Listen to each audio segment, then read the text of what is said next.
Good day mga ka-NBAS. Try natin itong 150 meters.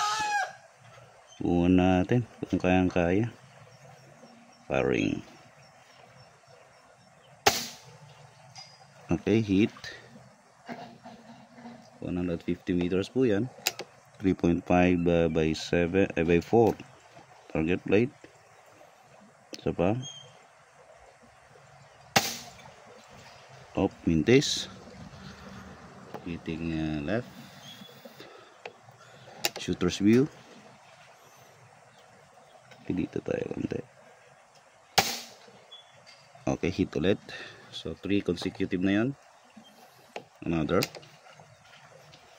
Medyo kanan-kanan tayo konti. Okay, hit pa rin. So 4 consecutive.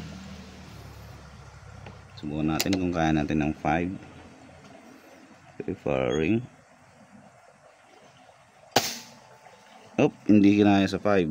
Isa pa, may utang tayo. Bayaran natin. Okay. Tayo.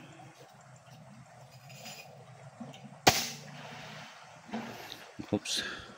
May ibang direksyon ng hangin. Anyhow, hindi natin yan.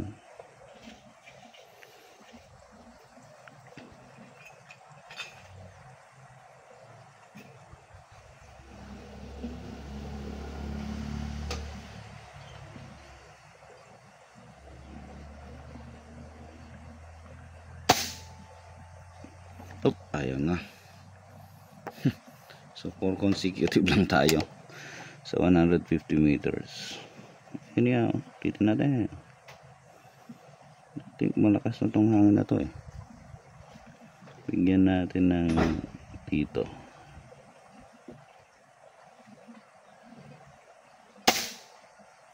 Okay, hit. Medyo malakas na kasi yan. Gagalawan lahat ng mga dahon. So, medyo tumigil-tigil konti. Pero malakas dito sa around 100 meters. Ayun, nag-feel lang tayo ng hangin at wala na palang hangin mga kaibigan. Maliit lang yung tangke natin. Subukan natin ulit.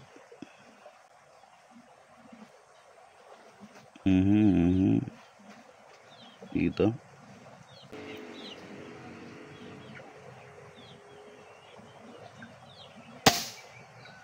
Okay, hit. Isa pa. Malakas yung hangin. Nakikita nyo yung dahon. Naglalaro.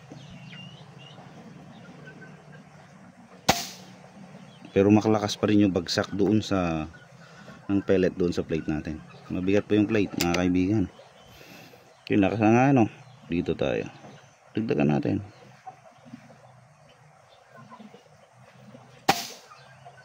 Okay, hit pa rin.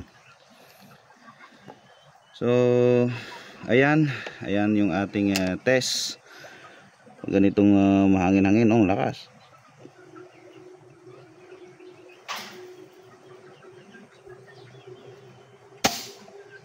Okay, hit. Yan yung enjoyment, yun yung saya sa long range shooting. Nakikipaglaro ka talaga actually sa hangin. Yun yung pinaka, yung humidity ng air.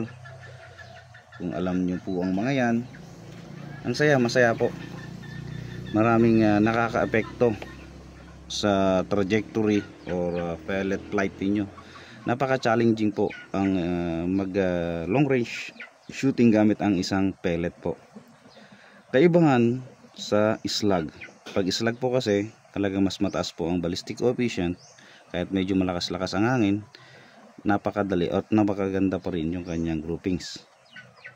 Hindi naman yung napakadali pero mas easier nga to compare, napakadali to compare sa pellet projectile. Tulad nito, ang layo-layo ko na. Okay, dito try natin to.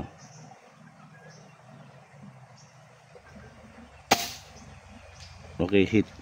So mahangin mga kaibigan. And yun, kinukuha natin yung binibidyohan natin dito purposely not to show only, para sa ating mga kaergan at magyabang And this is purposely, isa talagang pinaka purpose is yung to record. I-record po yung ating shots, and observe natin yung hangin, alamin natin. Mayroon din tayong barometer, mayroon tayong flag dyan, i-check natin, then tignan natin yung kanyang POI. Okay, so pag naset na yung airgun, tuloy-tuloy na po yung setup hanggang sa long range, di na po nagagalaw dapat yan.